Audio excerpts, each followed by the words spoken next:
메시지 4 교회 건축을 위한 완공의 훈련 두 번째 시간을 시작하도록 하겠습니다. 이번 주 메시지는 미노르첸 형제님께서 말씀을 전하셨습니다.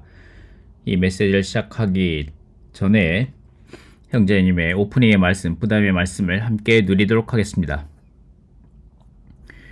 오늘 아침에 제가 주님께 인도를 받았고 또한 이 계획에 따라서 말하고자 하는 것은 아주 중요한 말씀입니다. 제가 느낄 때 주님의 회복에 필요한 것이라고, 오늘날 필요한 것이라고 느낍니다. 그것은 무엇입니까?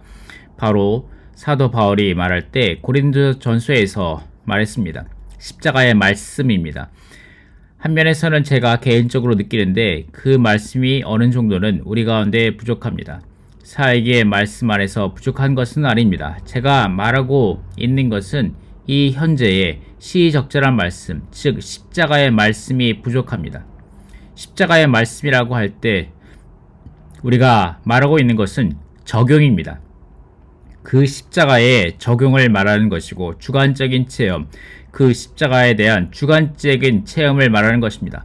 이것은 너무나 중요하고 필수적입니다. 참된 교회의 건축을 위해서 필요합니다. 우리는 생명이 필요하다고 말하고 우리에게 영이 필요하다고 말하고 은혜가 필요하다고 말합니다. 공급이 있고 분배가 있고 하나님의 분배가 있고 등등이 있어야 교회를 건축합니다. 이것은 사실입니다. 그런데 우리는 무시할 수 없습니다. 그 반대편을 소홀히 할 수 없습니다.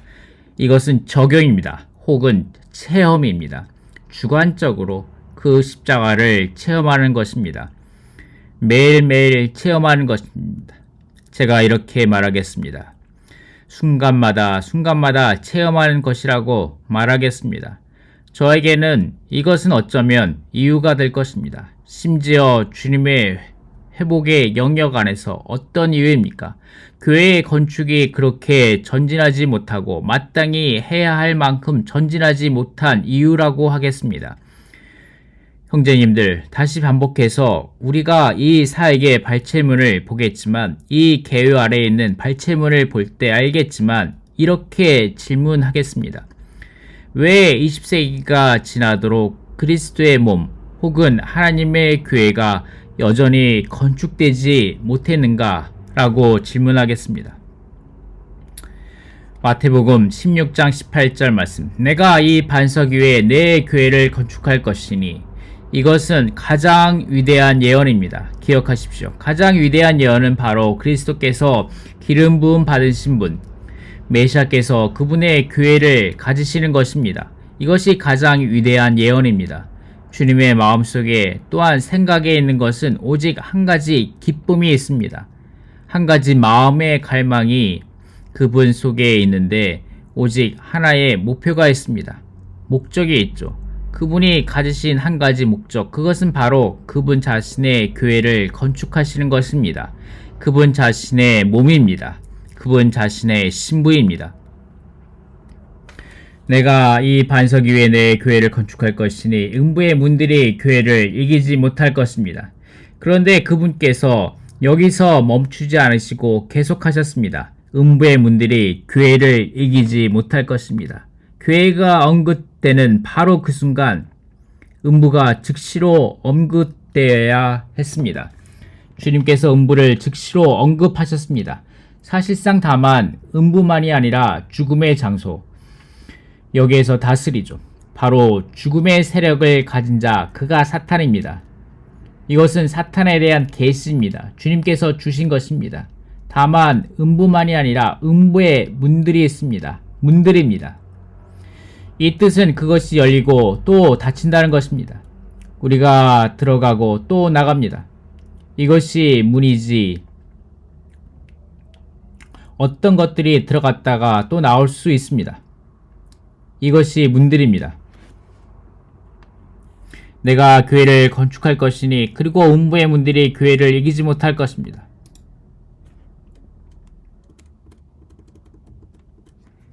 이것이 보여준 것은 이 그리스도의 유일한 원수, 유일한 것은 반대로 좌절시키고 방해하는 것은 이 유대한 예언을 반대하는 것은 다른 것이 아니라 바로 이 문들이라는 것입니다. 왜 2000년이 지난 후에 왜 심지어 우리 가운데서도 이 모든 계시를 우리가 받았는데 교회 건축이 이렇게 천천히 발전하고 있습니까? 제가 이 형제님의 말씀을 인용하는 것입니다. 왜냐하면 이 문들 때문입니다. 우리가 보일 것입니다. 이것이 훈련되거나 이 개호의 부담을 따라서 이것이 닫혀지지 않는 것이고 심지어 잠겨지지 않기 때문입니다. 이 문을 잠글 때 이 문을 닫을 뿐만 아니라 잠글 수 있습니다.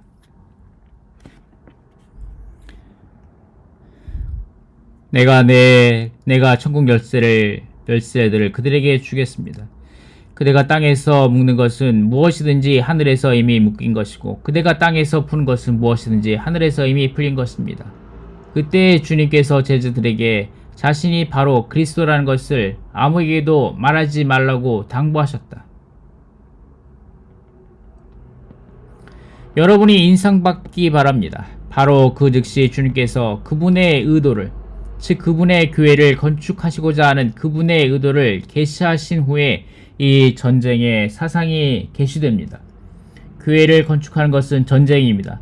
이것은 무엇을 포함합니까? 가장 큰 영적 전쟁이 거기에 있습니다. 바로 주님께서 건축하시려는 교회와 또한 이 문들, 음부의 문들 사이의 전쟁입니다. 베드로는 이 열쇠들, 왕국의 열쇠들을 사용해서 그 복음의 문들을 열었습니다. 그 문들을 열어서, 즉 천국의 문들을 열어서 우리가 들어갈 수 있게 했습니다. 그런데 그 음부의 문들은 어떻습니까? 그 죽음의 근원은 어떻습니까? 그 죽음의 세력은 어떻습니까? 누가 죽음의 세력을 가지고 있습니까? 오늘 누가 가지고 있습니까? 다른 이가 아니라 바로 하나님의 원수인 사탄이 가지고 있습니다. 이곳은 사탄의 장소요. 이 음부는 그의 왕국입니다. 죽음은 바로 그가 다스리는 방법입니다. 여기에 문들이 있습니다. 이 음부에 문들이 있는데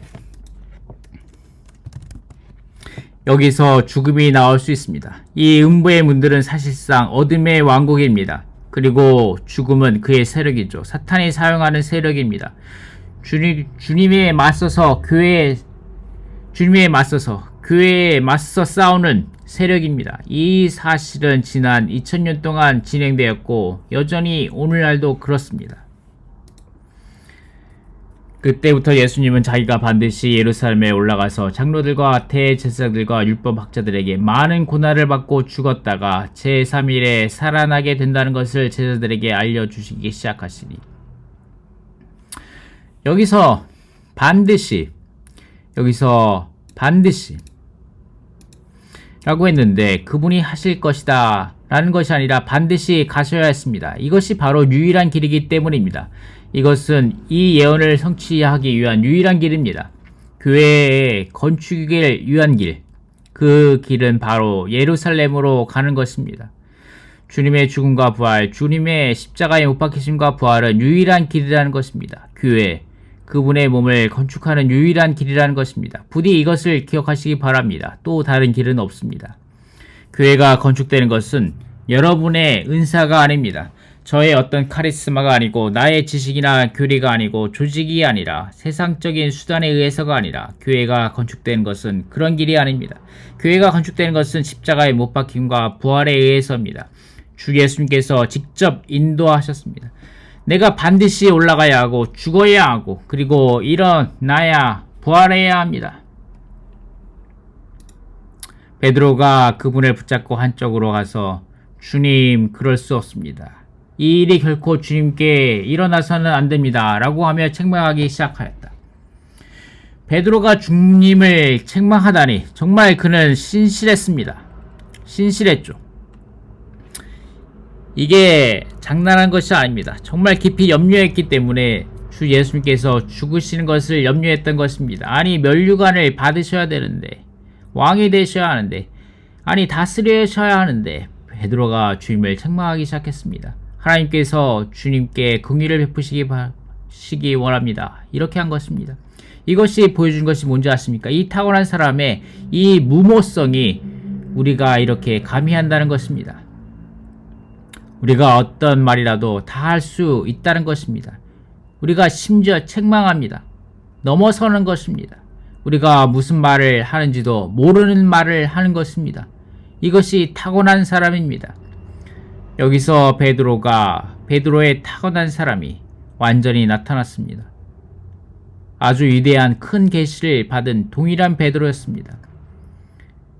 그 천국의 문들을 열 책임을 받은 베드로였죠. 바로 이 베드로가 바로 그 즉시로 바로 그 순간에 그의 타고난 생명 안에서 살았습니다. 그리고 바뀌어서 베드로가 어떻게 바뀐 것입니까? 바로 시몬 베드로였는데 다시 시몬 바나바, 타고난 사람이 된 것입니다. 선한 마음이었죠. 아무튼 선한 마음이었습니다.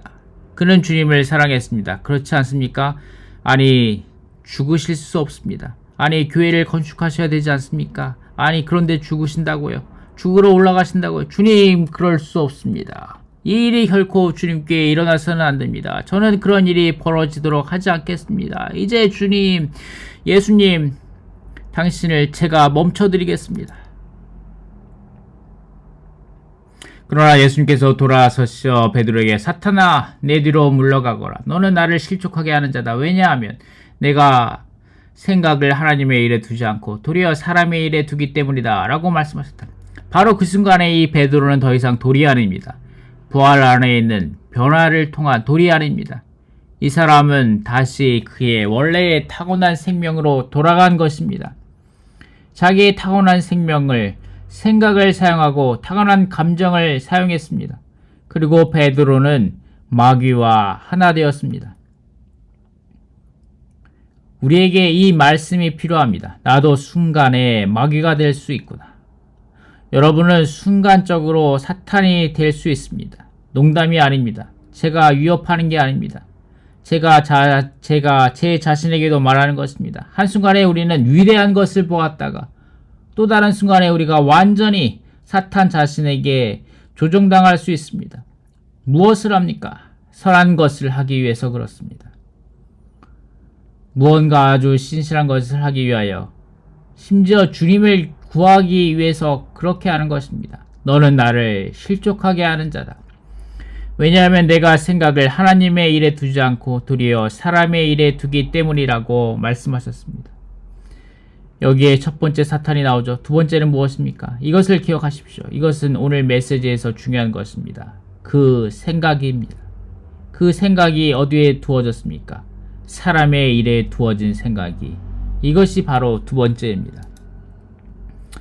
한면에서는 하나님의 교회가 이 반대를 당하고 공격의 대상이 되었는데 온갖 종류의 이단들이 있죠. 악한 가르침들의 공격을 받았습니다. 세상에 공격이 있습니다. 많은 것들이 있습니다. 일종의 직접적인 공격이 교회에게 있는데 그 근원은 바로 사탄입니다. 그런데 오늘 아침에 우리가 그러한 것을 말하지 않을 것입니다. 오늘 아침에 우리가 말할 것은 사탄이 또 다른 방향에서의 사탄입니다. 공격입니다. 그 방향은 이러한 일들이 아니라 바깥에 있는 것들이 아니라 그 방향은 바로 더 간교합니다. 그것은 바로 우리입니다. 여러분과 저입니다. 베드로와 같죠. 이것은 변화될 수 있는데 무엇으로 바뀝니까? 사탄으로 바뀔 수 있습니다.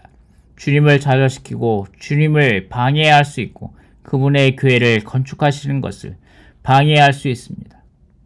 제가 바라는 것은 이렇게 읽음으로써 여러분이 이런 감각을, 느낌을 가질 수 있기 바랍니다. 일종의 그림이, 이 그림이 여러분 앞에 두어지기 바랍니다. 아멘. 여기까지가 민노르천 형제님의 오프닝 말씀이었습니다. 자, 메시지 들어가겠습니다. 마태복음 16장은 교회를 건축하는 길을 계시하고 또한 원수의 길을 계시한다. 민노르천 형제님이 더 말씀하셨습니다. 그러므로 사실상 여기 두 가지가 계시되었는데 마태복음 16장입니다. 다만 교회가 계시될 뿐만 아니라 하나님의 원수인 사탄도 계시됩니다. 다만 교회의 건축만이 아니라 그 건축에 대한 좌절도 계시합니다.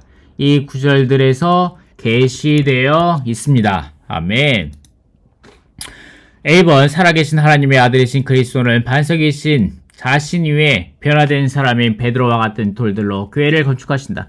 여러분과 저도 포함되죠. 바로 변화된 사람들입니다. 우리가 다 이름이 바뀌지 않았습니까? 우리가 주님을 만났을 때, 우리가 구원받았을 때, 특별히 거듭났을 때 우리 모두가 이름이 바뀌었습니다. 우리 모두가 오늘날 살아있는 돌들입니다. 살아있는 돌들입니다. 이것은 교회의 건축을 위한 것입니다. 아멘. A번, B번, C번, 1, 2, 3, D번이 있습니다.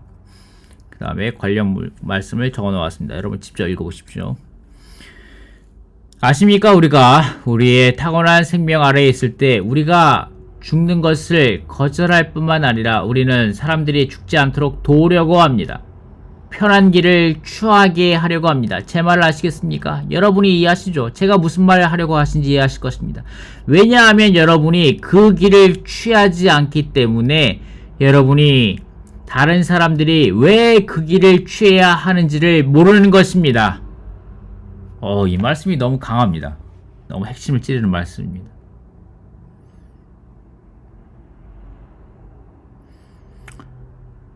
여러분 다 아실 거라고 생각합니다. 체험이 있으실 거라고 생각합니다. 또 다른 길을 찾아줍니다. 더 좋은 길, 더 편한 길을 찾아주죠. 고난이 적은 길을 찾아주려고 합니다. 그런데 또 다른 길은 없습니다. 또 다른 길은 없습니다. 이 길뿐입니다.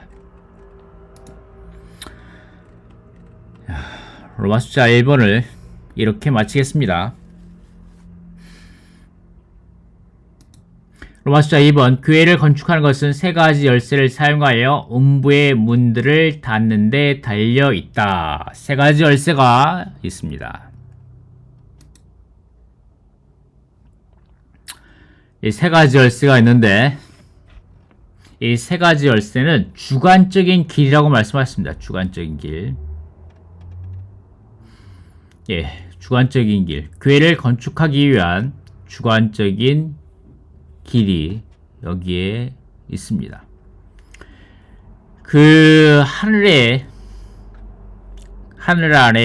있는 권세 잡은 자들과 능력을 잡은 자들이 문들인데, 이것이 문들인데, 이것에 더하여 자아와 혼과 생각, 이 세 가지는 중요한 주관적인 문들이라고 말씀하셨습니다.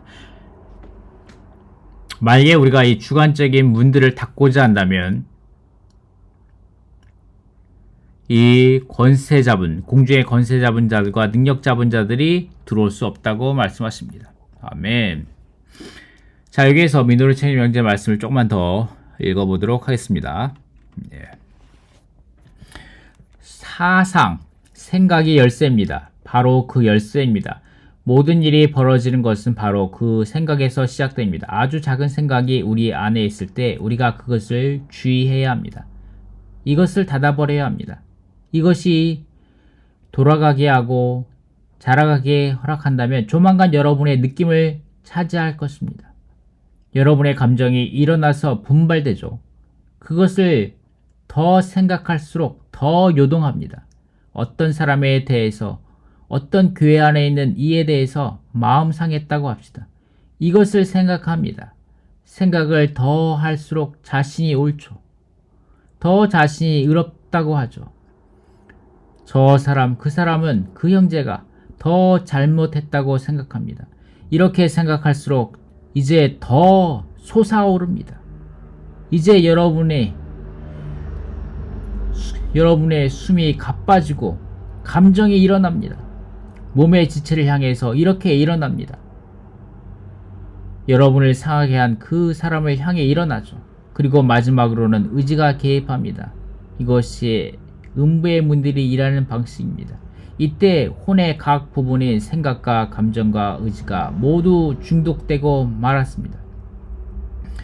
자아는 혼 생명의 체험이고 이것은 자아에 대한 제대로 된 정의입니다. 혼 생명의 체험이고 생각을 통해 표현된다. 따라서 모든 것은 생각을 통해 나옵니다. 그 근원은 자아입니다. 우리 혼 생명의 체험이죠. 그런데 생각은 여기에 상상력이 있고 사상이 있고 따지는 것이 있죠.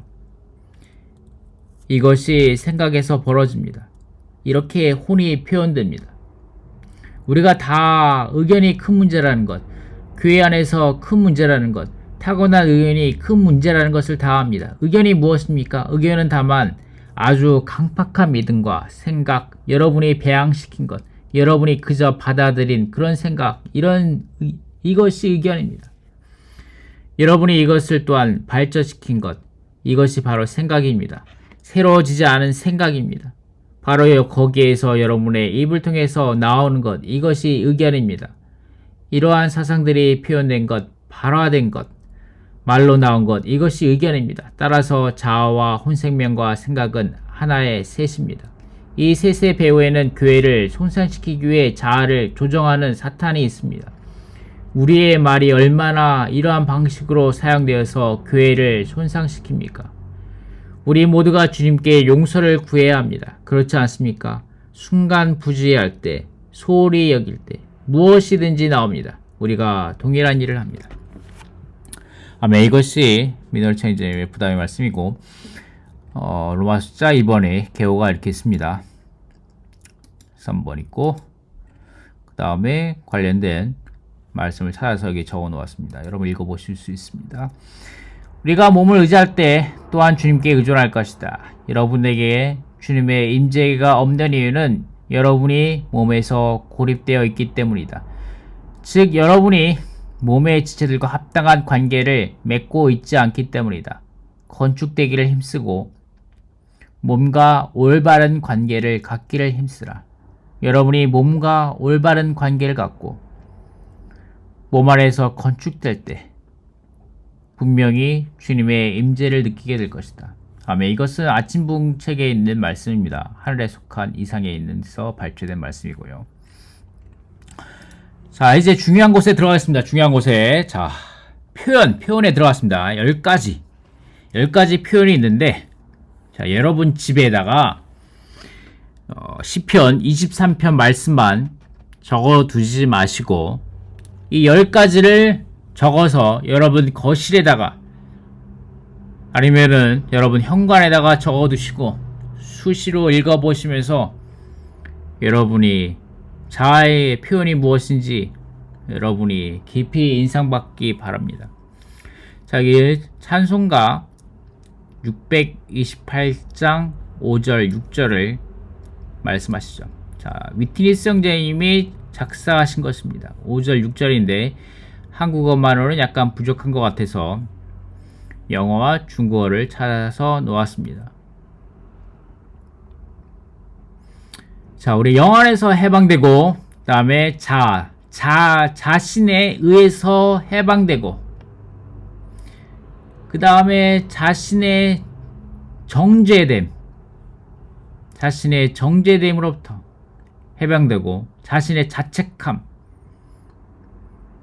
성찰로부터 해방되고, 자기 자신만을 너무 의식하는 것으로부터 해방될 필요가 있다 라고 5절에서 말씀하시고, 자아에 대한 너무 강한 느낌으로부터 해방될 필요가 있다 말씀하시고, 그 다음에 6절에서는 우리는 영 안에서 해방돼요. 그래서 자신의 의지, 자신의 뜻, 자신의 교만으로부터 벗어나고 자신을 사랑하는 것, 자신의 영광으로부터 해방돼야 된다고, 이런 것으로부터 우리는 뒤집어져야 된다. 이런 것을 거절하고 무효화해야 된다고 말하고 있습니다. 우리는 영 안에서 해방돼요. 자신이 의롭다는 것부터 벗어나고, 자신의 강한 느낌으로부터 벗어나고, 자신을 책망한 것부터 벗어나고, 자신을 너무 관심하고 돌보는 것으로부터 벗어나고, 그 다음에 자신의 자아의 뜻으로부터 벗어나고, 자신을 사랑함, 교만함, 자신의 영광으로부터 벗어나서 이런 모든 것들을 무효로 뒤집어야 된다, 거절해야 된다 라고 이 찬송가에서 말씀하겠습니다. 자, 첫 번째, 자아에는 야심과 교만과 자기를 높임이 있다. 이 세베대의 아들 요한과 야고보가 주님께 나와 으뜸이 되고자 하는 것을 말하고 있죠. 으뜸이 되기를 원하는 사람은 여러분의 노예가 되어야 합니다. 그 다음에 베드로전서 5장 5절 겸손한 이에게는 은혜를 주시기 때문입니다. 교만한 이를 대적하시나 겸손한 이들에게는 은혜를 주시기 때문입니다. 자신을 높게 생각하지 말고 마땅히 생각해야 할 것 이상으로 자신을 더 높게 생각하지 말고. 자, 이것이 A번입니다. 여러분을 위해서 깊이 있게 인상받으시도록 제가 수고를 다해서 관련 구절을 하나하나 다 찾아서 올려놓았습니다. 여러분이 그냥 대충 개로만 읽고 넘어가지 마시고 말씀 한 구절 한 구절 읽어보시면서 빛비추어 보시기를 바랍니다. 그 다음에 계속해서 민수기 말씀, 미리암과 아론이 모세를 거슬러 말한 것을 나옵니다. 그 다음에 여기 고하대, 레위의 증손, 고하의 자손의 고하대의 손자이며 이스라엘의 아들인 고라가 또 모세를 대항하여 그대들은 너무 분에 지나치오. 그대들은 여호와의 회중보다 스스로를 높이는 것이오 라고 말하며 그들이 들고 일어나는 것을 말하고 있습니다. 어떤 일도 이기적인 야심으로 하지 말고 헛된 영광을 위해 하지 말며 오직 생각을 낮추어 서로 자기보다 남을 낮게 여기십시오. 각자 자기의 장점만 귀하게 여기지 말고 다른 사람들의 장점도 귀하게 여기십시오 라고 말하고 있습니다. B번, 자아에는 자기의 의, 자기 정당화, 다른 이들을 폭로하고 비판하고 유죄 판결하는 것이 있다 라고 말씀하십니다. 아멘. 예수님이 마태복음 9장에서 말씀하신 것이 있습니다. 여기에서 바리새인들이 자기 의로움에 가득 차서 예수님을 비판한 것에 대해서 말씀하신 것이 있습니다. 그 다음에 누가복음 18장 말씀, 스스로 의롭다고 자부하며 다른 사람들을 멸시하는 사람들에 대해서 비유가 여기에 있습니다. 그리고 무엇보다도 서로 뜨겁게 사랑하십시오. 그것은 사랑이 허다한 죄들을 덮기 때문입니다. 하나님께서 아들을 세상에 보내신 것은 세상을 심판하는 것이 아니라 아들을 통하여 세상이 구원을 받도록 하시려는 것입니다. 나도 그대를 유죄 판결하지 않으니 가서 이제부터 더 이상 죄를 짓지 마십시오. 판단하지 마십시오. 여러분이 판단받지 않으려거든 판단하지 마십시오 라고 말하고 계십니다. 그 다음에 C번, 자아에는 자기 성찰과 자기 비하가 있다. 이 부분 말씀하실 때 항상 아가서 2장 8절 9절을 말씀하십니다. 그리스도 앞에서의 자기 영적 상태, 곧 자기가 얻은 완전함 가운데 자기가 머무르고 있는지 여부를 지나치게 주의하는 상태에 빠지게 만들었다. 그리스도 안에서 만족해하는 상태에 이른 모든 영적인 사람들이 결국에 가서는 자기 성찰에 빠지게 되고 자아를 살필 뿐 아니라 분석하기까지 한다. 이러한 상태가 지속되면 자아는 더 강해져 결국에는 그리스도의 연인의 생활에서 모든 것의 중심이 되고 만다 라고 말씀하고 계십니다.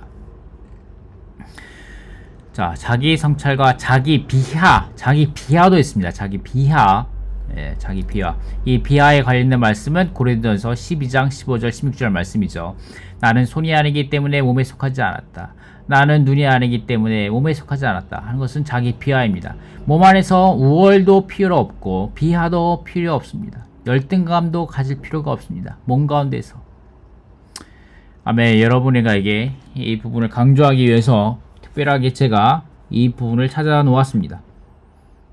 현재의 증거인가요? 현재의 증거. 이 책에서 이렇게 말씀하겠습니다. 히브리서 12장 2절 말씀. 우리 믿음의 창시자이며 완성자이신 예수님을 주목합시다.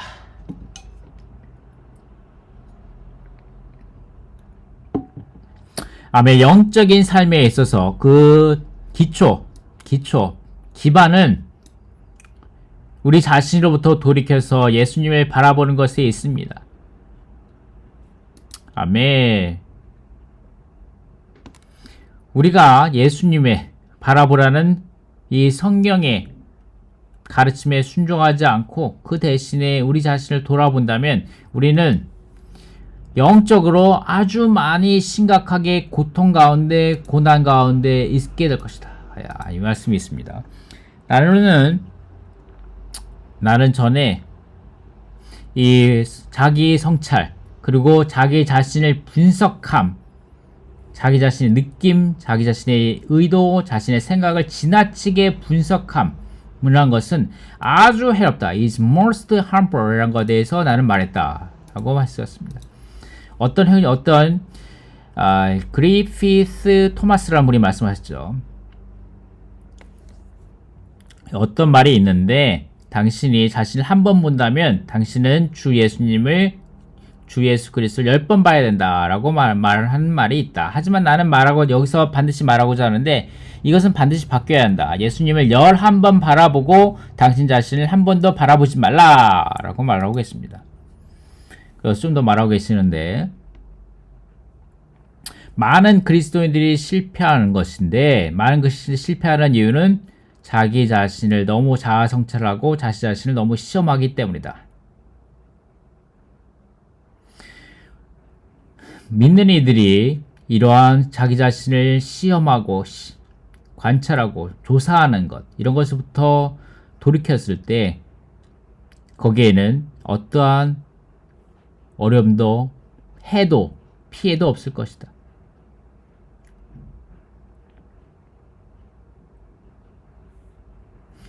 아멘.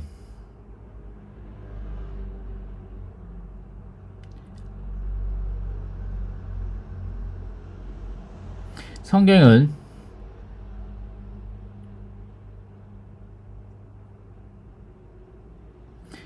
말하는데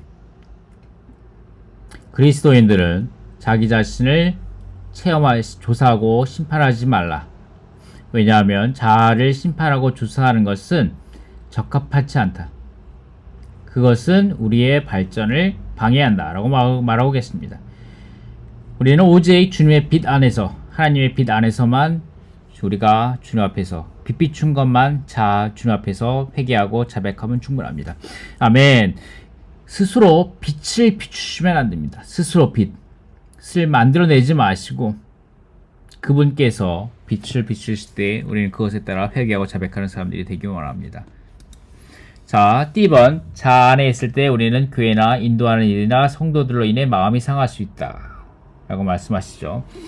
마태복음 6장 말씀을 말하고 계십니다. 그 다음에 마태복음 18장 말씀. 우리가 형제들이 죄를 지으면 7번씩 70번까지라도 용서해 주어야 합니다. 자, 그 다음에 마가복음 용서해 주십시오 라고 말하겠습니다. 그 다음에 마가복음 11장에서 여러분이 용서해 주지 않으면 하늘에 계신 여러분의 아버지도 여러분의 허물들을 용서해 주지 않을 것입니다. 우리는 교회 가운데서 서로 가운데 서로 짊어지고 서로 용서해 주는 것이 충만해야 합니다. 아멘. 주님께서 여러분을 용서해 주실 것 같이 여러분도 서로 용서해 주어야 합니다. 아멘. 2번. 자아에는 실망과 낙심이 있다. 아멘. 낙심하지 않는 사람들이 되기 원합니다. 아멘. 우리는 낙심하지 않습니다. 아멘. 왜냐하면 바깥에서 오는 많은 어려움들, 고난들이 주님의 목적에 따라 부름받은 사람에게는 모든 것이 협력함으로써 선을 이루어진다는 것을 우리가 알기 때문입니다. 이런 것들이 우리가 마다들의 형상을 갖게 합니다. F번. 자아에는 자기 사랑, 자기 보전, 자기 추구, 자기 연민이 있다. 그것이 얇게 덮인 바위죠. 얇게 덮인 바위. 네. 집원 자아에는 불평과 따짐이 있다. 불평하는 것은 감정에서 오는 것으로서 주로 자매에게서 나오고, 따지는 것은 생각에 속한 것으로서 주로 형제들에게 나온다. 불평하고 따지는 것은 하나님께 불순종하기 때문에 생긴다. 하나님께 순종할 때, 아멘. 하나님이 이 모든 것을, 교회와 형제자매들과 환경과 이런 가족과 이런 모든 것을 주님이 안배하신 것이란 것을 알 때, 하나님께 순종할 때 불평하고 따지는 것이 모든 것이 끝날 것입니다. 아멘. 불평하고 따진, 여러분이 불평하고 따진다면, 왜냐하면 여러분이 여호와께 불평하는 소리를 그분께서 들으셨기 때문입니다. 아멘. 여러분이 불평하고 따지는 그 원망의 소리를 하나님 여호와께서 듣고 계십니다.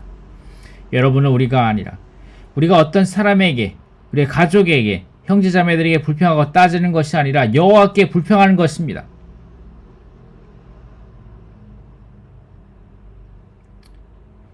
여호와 앞에 가까이 나오십시오. 그분께서 여러분이 불평하는 소리를 들으셨습니다. 여러분이 이 말씀을 주의하셔야 합니다. 여러분이 조그맣게 불평하고 따지는 소리를 낼 때 여호와께서 들으셨습니다. 아멘. H번, 자아에는 천연적인 기호와 선호에 근거한 천연적인 애정, 우정이 있다 라고 말씀하십니다. 이런 천연적인 애정, 동일한 같은 사랑, 같은 것을 생각하고 같은 사랑을 가지며, 이 말씀입니다. 같은 사랑을 가지며 우리는 모든 성도들에게 대하여 같은 사랑을 가져야 합니다. 이것은 몸 안에서 분열이 없이 오히려 지체들이 서로를 동일하게 돌보도록 하시려는 것입니다. 몸의 생활 안에서는 서로 다른 모든 지체를 동일하게 돌봐야 한다. 돌봄의 차이 때문에 분열이 생긴다. 이것이 여러분에게 하나의 경고가 되기 원합니다. I번, 자아에는 자기 의견을 고집하고 의견을 달리하는 것이 있다. 마르다의 비유죠. 그 다음에 사도행전 15장에 바울과 바나바가 다툼에서 헤어진 일입니다. 예.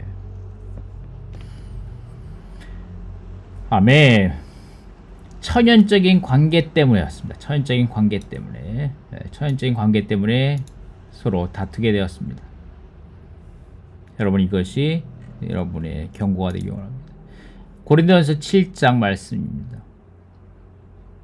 그리고 이런 말씀, 우리가 육체되심에 근거하여, 아멘, 육체되심에 근거하여 말할 수 있습니다. 4번, 제2, 자 안에 있을 때 우리는 개인적이고 독립적이다. 그러면서 바울의, 아볼로의 예를 듭니다. 아볼로가 비록 말씀의 은사를 가졌지만 그가 가는 곳마다 독립적이고 개인적으로 가는 곳마다 교회 안에 많은 문제들을 일으켰습니다. 아멘. 여러분이 아볼로의 행적을 주의 깊게 연구하는 것으로 또 아주 재미있는 사실들을 알 수 있게 될 것입니다. 자, 이렇게 해서 10가지 자아의 표현에 대해서 마치고 5번입니다. 자, 여기에서 아멘.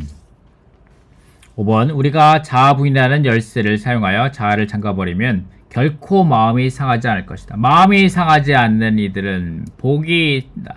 이 말씀이 너무나 이번 주 개요 가운데 아주 좋은 말씀이죠. 아주 깊이 와닿는 말씀입니다. 이번 주 개요 가운데 우리는 모든 상황에서 자아를 잠그기 위해 자아 부인이라는 열쇠를 사용하기를 배워야 한다 라고 말씀하겠습니다. 아멘. 우리는 어떤 상황이 여러분을 위하든 반대하든, 형제들이 여러분을 사랑하든 미워하든, 여러분은 반드시 자아를 잠가야 한다 라고 말씀하겠습니다. 예수님에 대하여 못 박은 사람들도 예수님은 그들을 위하여 기도해 주셨습니다. 그리고 스데반도 그들을 위하여 기도했습니다. 박해하는 사람들을 위해 기도했습니다. 예수님의 본을 따라 기도했습니다. 우리도 우리 자신의 모르고 우리 자신을 박해하고 어려움을 주는 사람들을 위하여 기도하는 사람들이 되기 원합니다. 자, 이것은 아침 부흥책에 있는 말씀입니다. 여러분 직접 읽어보시기 바랍니다. 여기에서 교회 건축을 위한 왕국 훈련 책자에서 제3장 교회 건축을 위해 자아를 부인함, 이 책자에서 발췌한 몇 가지 말씀을 같이 읽어보도록 하겠습니다. 그리스도와 그 부활의 권능과 그 고난의 교통을 암. 여러분은 이 말씀을 읽을 때 그것을 수행할 수 없다고 느낄지 모른다. 물론 우리는 그것을 행할 수 없다. 그것은 우리가 빌립보서 3장 10절의 바울의 말을 유의해야 한다는 이유이다. 내가 그리스도와 그 부활의 권능과 그 고난의 고통을 알려하여 그 죽으심을 본받아. 아멘. 우리는 우리 자신을 부인할 수 없고 십자가로 갈 수 없지만 그리스도의 부활 능력으로 이러한 것들을 행할 수 있다. 더 나아가 그분의 부활을 통해 그분의 고난의 교통 안으로 들어갈 수 있고 그분의 죽으심을 본받을 수 있다. 우리 자신 안에서는 이러한 것들을 할 수 없을지라도 우리 속에서 살고 계시는 분이 이것을 행할 수 있습니다. 우리 스스로 자아를 부인하는 것이 아니라 우리 안에서 계신 분이 하실 수 있습니다. 우리 구원을 이룸. 우리는 두렵고 떨림으로 우리 구원을 이루어야 합니다. 우리 안에서 역사하시는 하나님으로 우리는 자아를 걸어 잠그는 열쇠를 사용할 수 있습니다. 아멘. 우리 모두가 이 공과를 배운다면 함께 건축될 것이고 강한 간증이 될 것이다. 또한 우리는 우리가 다양한 성격과 기질과 습성과 배경을 가졌을지라도 하나가 될 수 있고 함께 건축될 수 있음을 간증할 수 있을 것이다. 라고 말씀하고 계십니다. 아멘. 우리는 자아 부인의 열쇠를 사용하여 주님께 다만 아멘 해야 합니다. 아멘. 건축을 위해 자아를 감금함. 아멘. 여러분이 건축을 위해 자아를 감금하는 사람들이 되기 원합니다. 여러분이 직접 이 글을 읽어보시기 바랍니다. 다음 B번 십자가를 짐이라는 곳으로 넘어가 두 번째 열쇠 십자가를 짐이라는 열쇠를 사용하기를 배워야 합니다로 넘어가겠습니다. 자, 여기에서 말씀드렸죠. 첫 번째는 십자가를 지는 것이고 그 다음에 십자가를 짊어짐이고 세 번째는 십자가를 질 뿐만 아니라 십자가를 지고 다녀야 한다. 그리고 십자가에 머물러야 한다. 라고 말씀하셨습니다. 예, carry our cross, remain on the cross 라고 말씀하셨습니다. 예. 이 관련된 말씀이 여기 있죠. 구절이 여기에 있습니다. 여러분이 이 각 줄을 읽어보시기 바랍니다. 누구든지 자기 십자가를 지고 나를 따르는 사람도 누구든지 자기 십자가를 지지 않고 나를 따르는 사람도 나의 제자가 될 수 없습니다. 라고 말씀하겠습니다. 십자가의 목표는 고난당하는 것이 아니라 그 사람을 끝내는 것이다. 이 말씀이 너무나 좋습니다. 여러분 힘들고 괴롭고 어려울 때 십자가다 라고 말씀하시는 것이 아니라 난 고난당하고 있다 말씀하는 것이 아니라 끝나야 합니다. 끝나야 합니다. 그리스도 안에 믿는 이들은 그리스도와 함께 십자가에 못 박혔다. 끝났다. 믿음을 통해 그리스도와 유기적으로 연결된 후 믿는 이들은 십자가 위에 머물면서 이 말입니다. 머물면서 옛사람을 계속 십자가로 끝내야 한다. 이것이 십자가를 지는 것이다.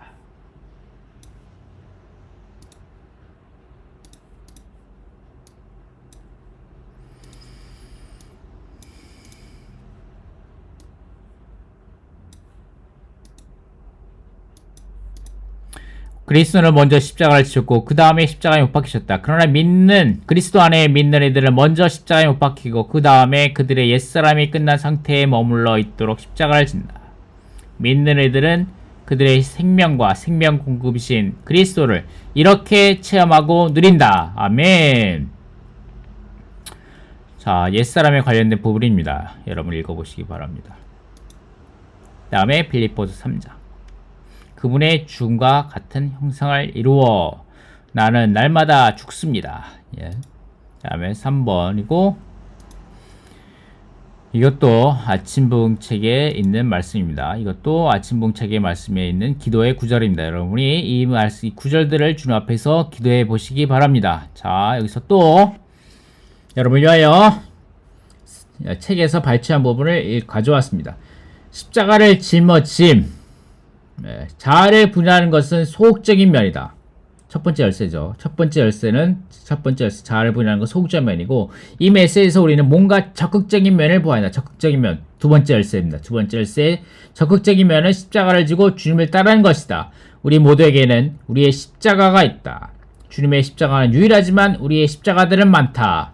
우리의 자녀, 우리의 남편, 우리의 아내, 우리의 회사 일들, 우리의 직업들, 우리의 형제, 자매님들, 이런 것들, 많은 것들이 우리의 십자가들이죠. 아멘. 이러한 십자가를 지고, 아멘. 십자가에 머물며, 짊어지고, 아멘. 교회를 건축하기 원합니다. 교회가 건축되기 위해서는 주 예수님이 그분의 십자가를 지셔야 했고, 우리 또한 우리의 십자가를 져야 합니다. 범죄자들이 아니라 십자가를 기꺼이 지는 자들. 와, 이 부분도 아침부흥 책에 말씀했는데, 우리가 억지로 십자가를 지려 한다면, 억지로 십자가에 못 박힌다면, 우리는 십자가를 기꺼이 지는 자들이 아니라 범죄자들이라는, 이 범죄자들이라는 말이 너무나 와닿습니다. 우리가 범죄자들이 아니라 주님을 찬양합니다. 나는 범죄자가 아닙니다. 나는 십자가를 기꺼이 지는 자들입니다. 나는 다른 사람들에 의해 십자가에 못 박히지 않았습니다. 오히려 나는 십자가를 택해서 집니다. 라고 선포하는 자들이 되기 원합니다. 우리는 십자가를 기쁨으로 지는 자가 되도록 다만 족한 은혜를 구해야 합니다. 우리는 주여 나로 당신처럼 기꺼이 십자가를 지는 자가 되게 하소서. 하나님의 뜻이 무엇인지를 아셨고 그것을 행하셨습니다. 당신은 기쁨으로 십자가를 지셨습니다.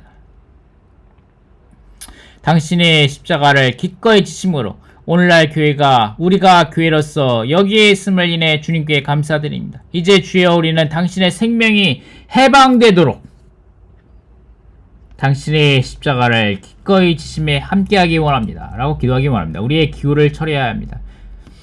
아멘. 주의 회복 안에 있는 어떤 성도들은 교회에 대해 그들의 선택을 가지려고 시도했다. 그렇기 때문에 교회를 떠나 이곳에 떠나 다른 교회로 가기도 하고 그리고 회복을 떠나기도 하죠. 참으로 슬픈 일입니다. 어떤 선화도 없어야 합니다. 주여 당신의 뜻은 우주 안에 하나의 교회가 있고 모든 도시마다 하나의 교회가 있는 것입니다. 주여 당신의 뜻은 또한 내가 모든 형제자매들과 하나 되는 것입니다. 어떤 사람이든 믿는 이라면 나는 선택이나 애호가 없이 그를 받아들여야 합니다. 내가 좋아하든 싫어하든 그것은 아무런 의미가 없습니다. 아멘. 자, 3번 세 번째 열쇠입니다. 혼생명을 잃어버리라는 열쇠를 사용하기를 배워야 한다. 아멘. 세상을 얻고도 아멘. 그때 각 사람에게 그의 행위대로 갚아줄 것이기 때문입니다. 라고 말씀하고 계십니다. 여기서 세상을 얻고도가 나오죠. 세상을 얻고도. 혼생명을 잃는데 자기 혼생명을 잃는 부분에 있어서 여기서 온 세상을 얻는 것을 말씀하고 계십니다. 이 세상은 주님이 오심이 가까워질수록 더욱더 강렬해지고 있습니다. 우리의 핸드폰이 지체들과 사랑의 교통을 나눌 수 있는 도구가 될 수 있지만 이 세상이 우리 손 안에 쥐어진 것이기도 합니다. 우리는 이 손의 핸드폰으로 수시로 세상과 연결되어 뉴스를 보고 수시로 유튜브를 보고 수시로 넷플릭스를 보고 온종일 세상이 우리의 손 가운데 우리의 눈 가운데 우리 온 세상 우리의 감정 가운데 점유되어 버렸습니다. 우리의 온 존재를 점유되고 있습니다. 주님 우리를 세상에서 구원하소서. 좋은 차, 좋은 집, 좋은 아파트, 좋은 결혼 이런 모든 것이 우리로 점유되어 있습니다. 주님 우리에게서 우리 이것을 구원하시옵소서. 아멘. 우리가 아버지가 오실 때 보상받는 사람이 되기 원합니다. 누림에 대한 우리의 요구. 자, 이 부분이 아멘. 아주 좋은 부분입니다. 한번 같이 읽어보도록 하겠습니다. 하나님께서 사람을 창조하심에 있어서 그분의 의도는 사람이 그분을 취해서 그분을 표현하는 것이었다. 하나님을 받아들이는 것과 하나님을 표현하는 것은 사람의 기쁨과 즐거움이 되어야 한다. 사람의 행복과 오락은 하나님 그분 자신에야 하고 이분은 객관적인 하나님이 아니라 주관적인 하나님이시다. 하나님을 취하고 하나님을 살아내는 것은 사람의 기쁨이다. 우리는 사람들이 오락을 갈망하는 것을 비난해서는 안 되는데 그것은 하나님께서 우리를 누림에 대한 요구를 지닌 사람으로 창조하셨기 때문이다. 우리가 날마다 음식을 갈구하는 원인은 먹는 요구를 지닌 자들로 창조되었기 때문이다. 단번에 음식을 배불리 먹음으로 다시는 배고프지 않기란 불가능하다. 우리는 날마다 새로이 먹어야만 한다. 하나님은 이렇게 우리를 창조하셨다.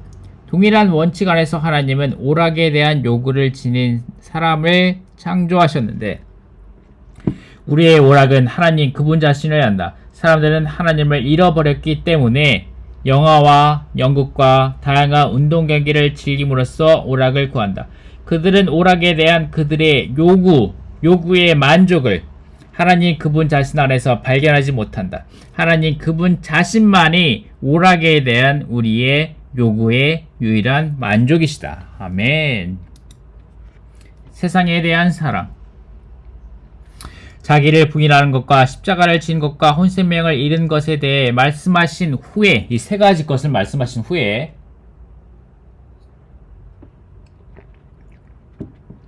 주님은 사람이 만일 온 천하를 얻고도 세상을 얻고도 제 혼생명을 잃으면 무엇이 유익하리요? 사람이 무엇을 주고 제 혼생명을 바꾸겠느냐라고 말씀하시면서 세상을 언급하셨다.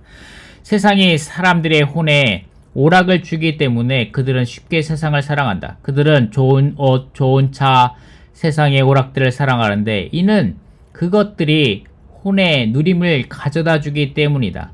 그러나 우리는 주님을 위해, 복음을 위해, 간증을 위해 이 시대에서 기꺼이 혼의 누림을 잃어야 한다. 여러분은 주님을 위해 여러분의 혼의 누림을 기꺼이 잃고 있는가? 사람들이 세상을 사랑하는 이유는 그들이 혼의 누림을 보존하기를 원하기 때문이다. 온 세계에 걸쳐 거기에는 혼의 누림이 있다. 사람들이 학위를 얻으려고 하고 공부하는 이유는 더 나은 삶을 영위하려는 것이며 더 나은 삶은 더 많은 누림을 의미한다. 또 다른 사람들은 혼에 더 많은 누림을 위해 더 많은 돈을 얻으려고 그들의 직장에서 승진하고자 한다. 주 예수님이 오셨을 때 그분은 그분의 혼을 잃으셨다. 즉 그분은 혼의 모든 누림을 포기하셨다. 그분은 오는 시대에 그분의 혼을 얻기 위해 이 시대에서는 혼의 누림을 잃으셨다. 우리가 보았듯이 오는 시대에 주 예수님은 온 땅을 누리실 것이다.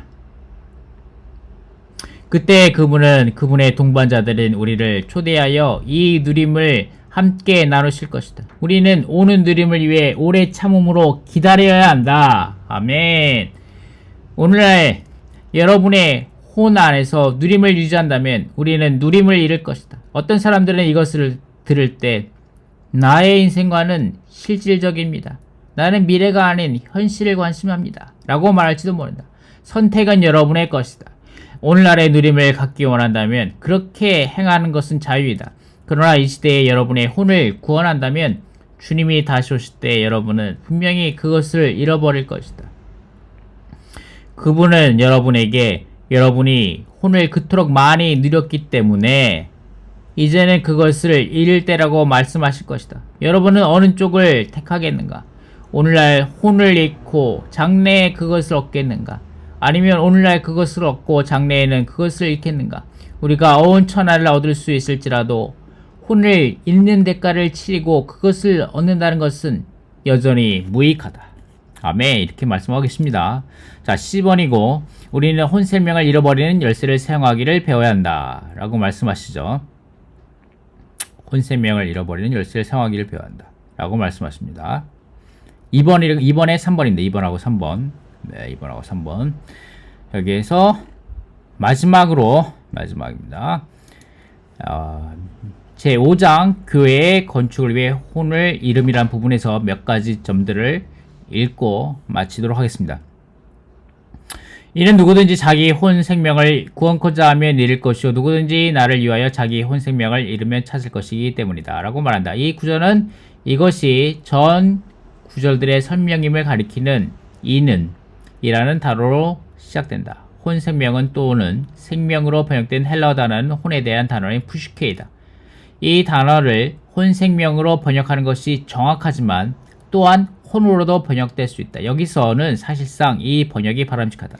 이런 식으로 번역된 25절은 혼을 구원하는 것과 있는 것을 말한다. 혼과 혼 생명의 사이에는 차이가 있다. 혼은 내적인 존재인 반면에 혼 생명은 우리 인간의 생명이다. 이 둘은 분리할 수 없다 라고 말씀하십니다. 혼의 누림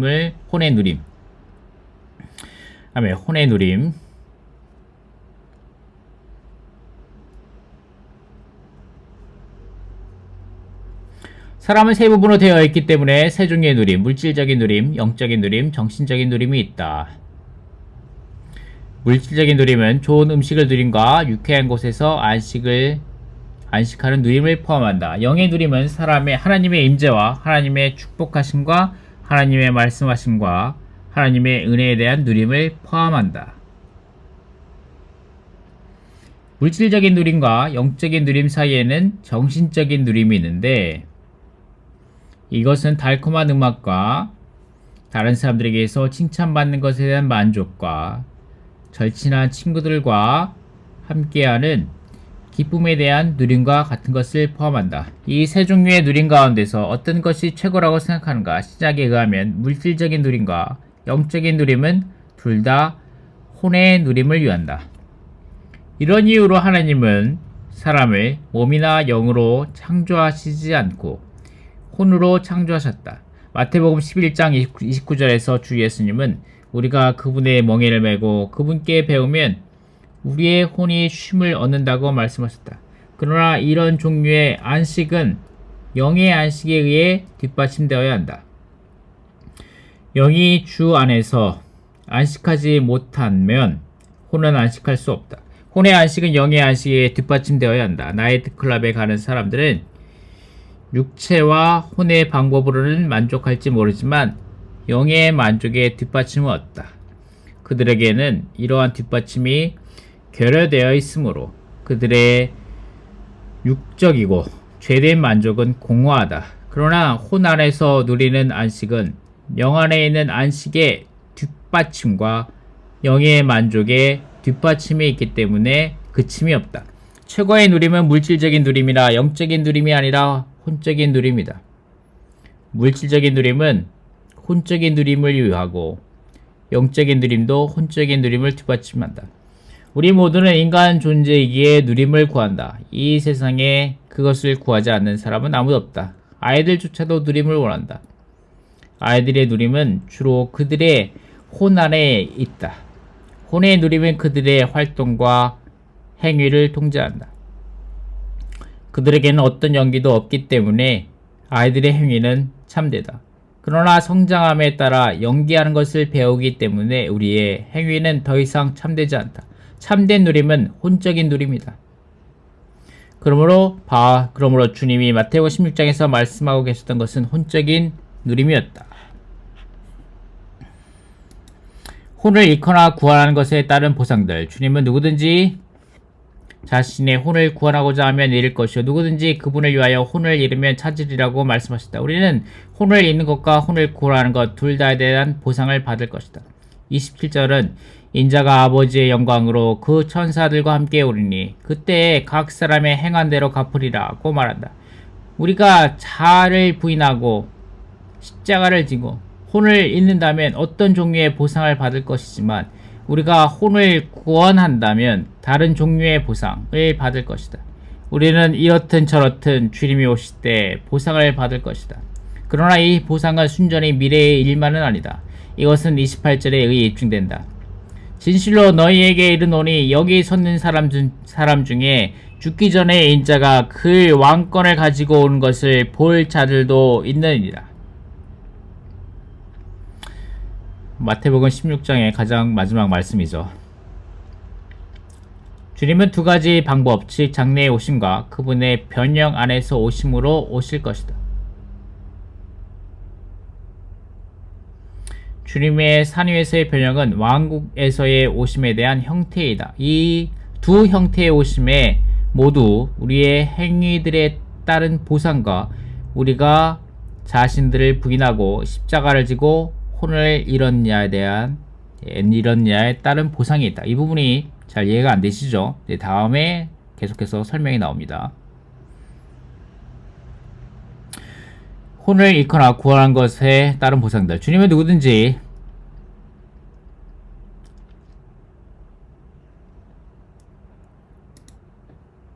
이거 같은 거네요. 예.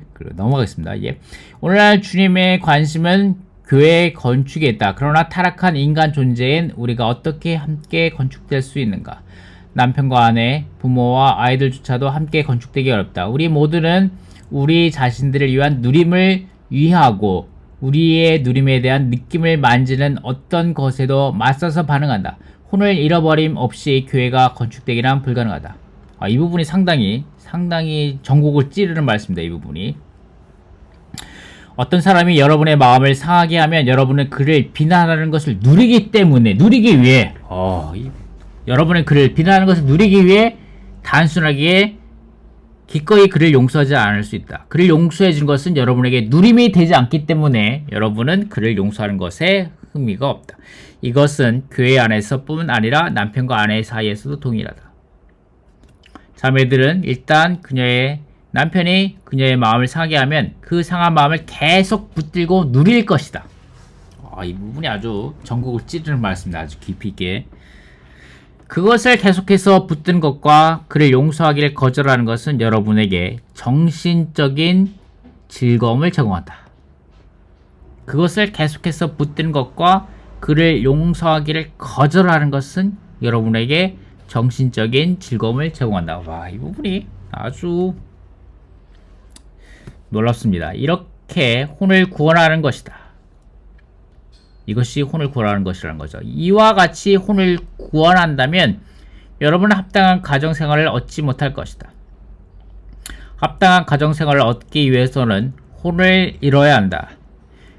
우리의 혼의 누림은 없어져야 한다. 혼의 누림을 기꺼이 잊는다면 언젠가 주님이 여러분의 가정에 들어오실 때 보상받을 것이다. 그때 주님은 여러분의 혼을 구원하실 것이다. 여러분은 그것을 기꺼이 잃었지만 주님이 안으로 들어오실 때 그분은 그것을 구원하실 것이고 여러분으로 하여금 큰 누림을 갖게 하실 것이다. 교회의 건축을 위해 우리 모두가 우리의 혼을 잃어버린 것을 배워야 할 긴급한 필요가 있다. 여러분의 혼을 위한 어떤 누림도 보유하지 말라. 오히려 주님을 위해 그것을 잃어버리라. 고통이 아닌 기쁨. 주님은 혼을 잃어버린 것에 관해서는 고통당하는 것을 말씀하시지 않았다. 혼을 잃는다면 고통을 당할 것이라고 생각하지 말라. 이러한 일에 약간의 체험이 있다면 혼을 잃는 것은 외면상으로는 고통을 당하는 것이지만 사실 참된 기쁨임을 알 것이다. 한 자녀가 그녀의 남편을 용서함으로써 그녀의 혼을 잃는다면 그것은 그녀와 그녀의 가정의 기쁨이 된다. 이것은 합당한 가정생활의 건축을 낳는다. 교회의 건축을 갖는 것에 있어서도 원칙상 동일한 것이 사실이다. 우리의 혼의 누림을 잃는 것은 결과적으로 우리가 교회의 건축을 보기 때문에 기쁨이다.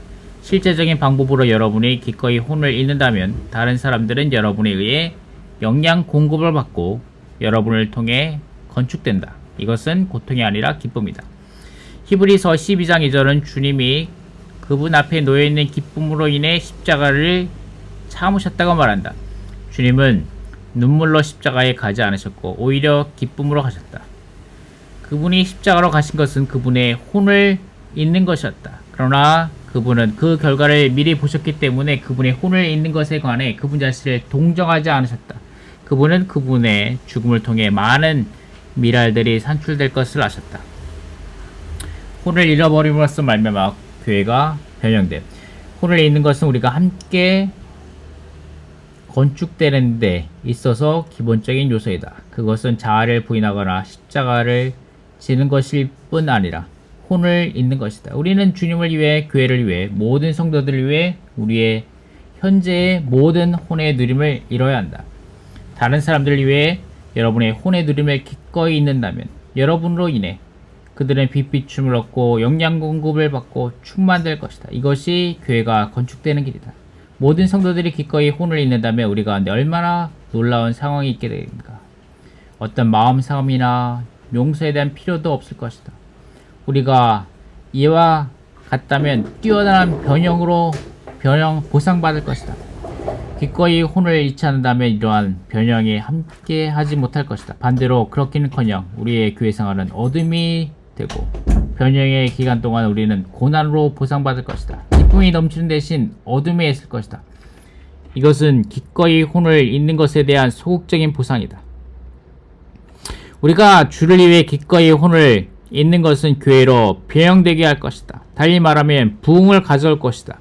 모든 참된 부흥은 그리스도의 오심, 즉 그리스도께서 그분의 보상을 가지고 현재 오시는 것이다. 그분이 신체적으로 두 번째 오시는 것이 아니다. 이 부분의 말씀이 여기서 읽었던 28절 말씀, 진실로 너에게 이르노니 여기에 섰는 사람들 중에 죽기 전에 인자가 그 왕권을 가지고 오는 것을 볼 자들도 있느니라 라고 말씀해 주시면서 17장에서 변형의 모습을 보여주는 것이, 그것이 우리의 교회 생활 가운데 가정 안에서 적용될 수 있다는 거죠. 그분은 신실한 자들에게는 적극적으로, 신실하지 못한 자들에게는 소극적으로 보상하신다. 나는 교회 생활 안에서 이러한 일들이 일어나는 것을 보았다. 부흥과 변형이 왔을 때 어떤 이들은 누리고 있었고 다른 이들은 어두운 가운데서 이를 갈고 있었다.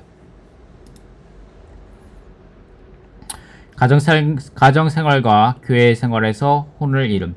남편들과 아내들은 서로에게 따지기를 좋아하는데 이는 그들이 그것이 누림직함을 알기 때문이다. 이 부분, 따지는 것을 좋아하는데 따지는 그것이 누림직함을 알기 때문이라는 거죠. 남편이 그의 아내에게 기꺼이 양보하지 않는 이유는 그것이 그의 혼을 잇는 것을 의미하기 때문이다. 그러나 어떤 형제가 그의 아내에게 양보함으로써 그의 혼을 잇는다면 주님은 어떤 순간에 오셔서 그의 혼을 구원하심으로 그에게 보상하실 것이다. 그때가 혼이 누림을 가질 때이다. 이것은 가정생활이 혼을 잃음으로 건축된다는 사실을 입증한다.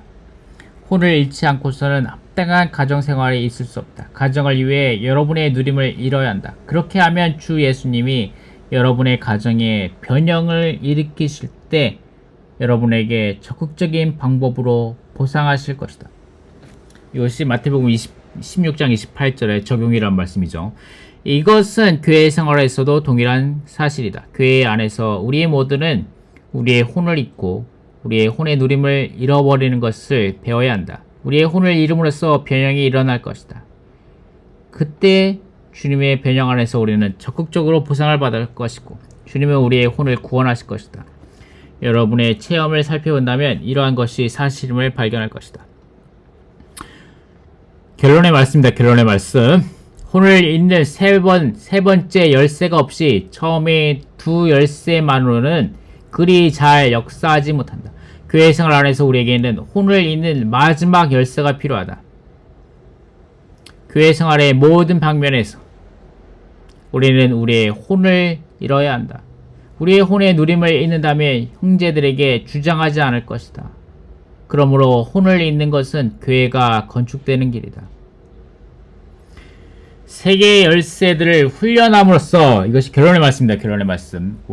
교회 건축을 위한 왕국의 훈련. 이번 주의 메시지의 결론의 말씀입니다. 세 개의 열쇠들을 훈련함으로써 음부의 문들은 잠기고 하늘의 문들은 열린다. 음부들이 잠기고 하늘들이 열릴 때 우리에게는 뛰어난 교회 생활이 있게 된다. 이 뛰어난 교회 생활이 오늘날 왕국이다. 이것이 교회가 건축되는 길이다. 자, 이어서 마치겠습니다. 자, 그러나 이 부분 혼의 누림 이 부분을 저는 솔직히 잘 이해가 안 돼요. 여러분 혹시 잘 아시는 분이 이해가 잘 되시는 분이 있다면 댓글로 저에게 알려주시기를 부탁드리겠습니다.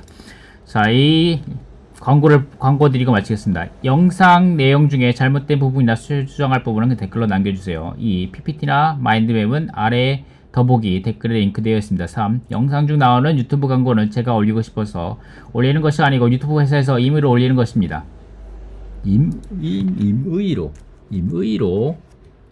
임의로 올리는 것입니다. 이 영상 채널의 구독자 수가 기준에 도달하지 않아 제게 금전적인 수익이 생기지도 않습니다. 4번 기독교 안에 계신 추구하는 믿는 이들, 사랑하는 복음 친구들이 더 많이 보실 수 있도록 좋아요, 댓글, 구독 부탁드립니다. 감사합니다. 마치도록 하겠습니다.